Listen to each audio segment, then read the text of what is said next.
최근 삼성물산 주가가 상승하고 있습니다. 9년간의 조정을 마치고 주가가 상승할 것인가에 대해서 알아보겠습니다. 그럼 삼성물산 주가는 순자가상제 과연 수렴할 것인가? 이것도 굉장히 중요하겠죠.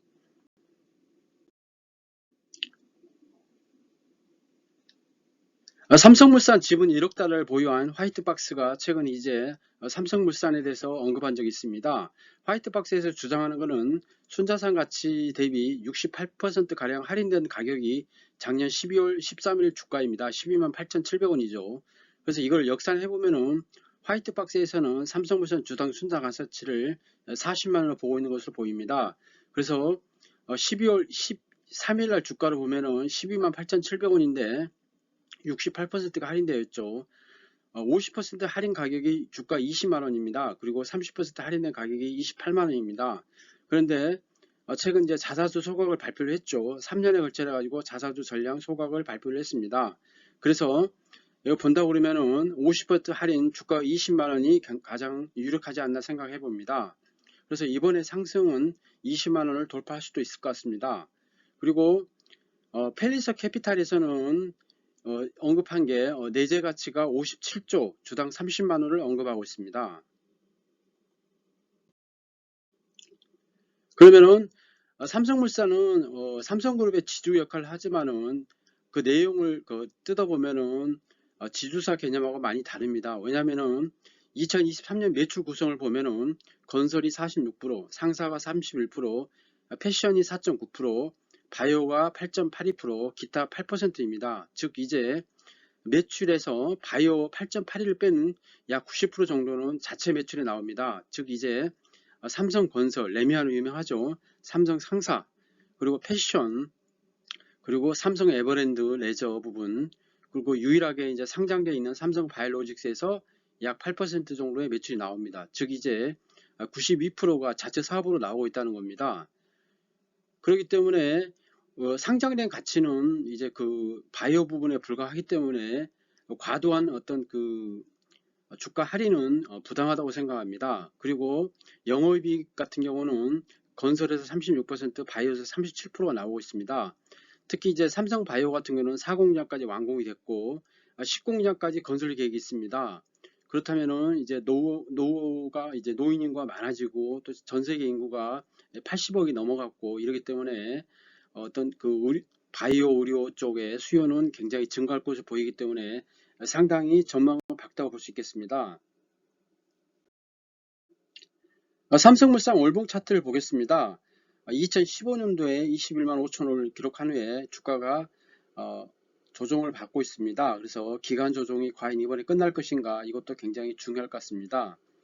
워런 버핏이 일본 종합상사를 투자한 게 2020년도입니다. 그때가 주가가 삼성물산이 가장 쌀 때죠. 73,500원이었습니다. 역시 워런 버핏은 상당히 이제 해안이 있다고 봐야겠죠. 삼성물산이 지주사를 이제 겸하고 있지만은 삼성생명 19.34%, 삼성전자 5%, 삼성바이오로직스 43%를 가지고 있습니다. 그래서 시가로 본다고 그러면은 이 상장 가치하고 그 다음에 상장사, 비상장사, 토지, 건물, 무형자산 등을 다 합친다 그러면은 65조 정도 됩니다.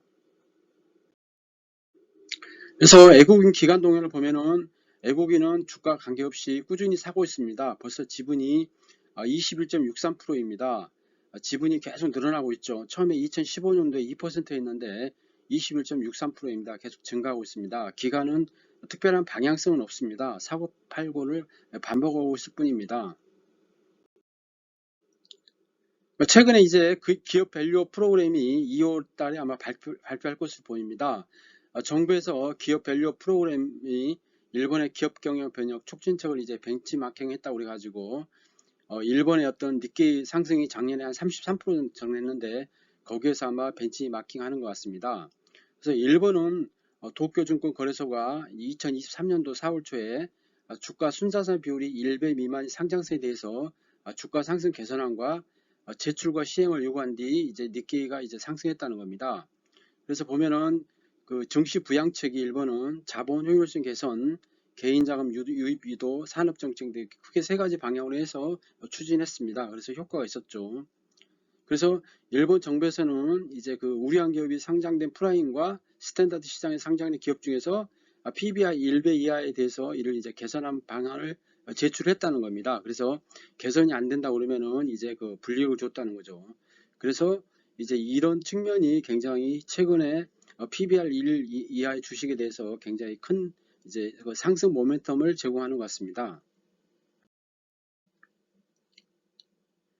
펠리스 캐피탈에서는 최근에 이제 그 삼성물산에 투자를 했는데 아직도 삼성물산의 주가가 이제 저평가되다 생각하고 있고, 또 거기서 얘기하는 거는 이제 그 향후에 주가 상승이 더 올라갈 것으로 이렇게 본다는 겁니다. 코리아 디스카운트가 해소가 된다고 그러면은 이제 국민연금이 이제 일정 지분이 이제 삼성물산을 갖고 있기 때문에 한 8%좀 갖고 있죠. 그렇다면은 삼성물산의 주가가 올라간다고 그러면은 국민연금에서 투자한 가치도 올라가기 때문에 결국은 이제 국민들이 이익을 본다는 겁니다. 니케이가 작년에 보면은 약 31에서 33% 정도 올랐습니다. 보시면은 2023년 4월 달에 27,000행 정도 됐었는데 2월 1일자리라면 36,000행입니다. 즉 이제 일본의 어떤 그 정책이 이제 먹혀 들어간 거죠. 그리고 미쓰비시 상사도 마찬가지입니다. 주가가 올랐습니다. 미쓰비시 상사도 올랐고 이도주 상사도 올랐습니다. 종합상사 주가가 많이 올랐습니다. 미쓰비시 상사는 작년에 이제 78% 올랐습니다. 주가가 많이 올랐죠. 워런 버핏이 일본 상사에 투자한 거는 이제 돈 벌려고 한 거죠. 그때가 이제 가장 저점이었다고 생각하는 것 같습니다. 그래서 결국은 이제 그게 맞았죠. 그때 저점에 투자해가지고 상당히 이제 그 이익을 얻고 있습니다. 5대 종합상사 지분을 이제 5% 이상 취득했다는 겁니다. 그래서 굉장히 이제 큰 투자로 보여주며 아직도 갖고 있는 것으로 보입니다. 지금까지 삼성물산 주가가 이제 상승하고 있는데 그 상승 원인에 대해서 말씀드렸습니다. 정부의 이제 2월달 정책이 나오면은 본격적으로 이제 그 면모가 보일 것으로 보이지만은 삼성물산의 PBR이 장부상으로는 20만 원 정도 되기 때문에 향후에 이제 20만 원 정도는 타치할 것으로 보입니다. 매수 매도 추천 아니며 단순 참고하시기 바랍니다. 구독, 좋아요 부탁드리겠습니다.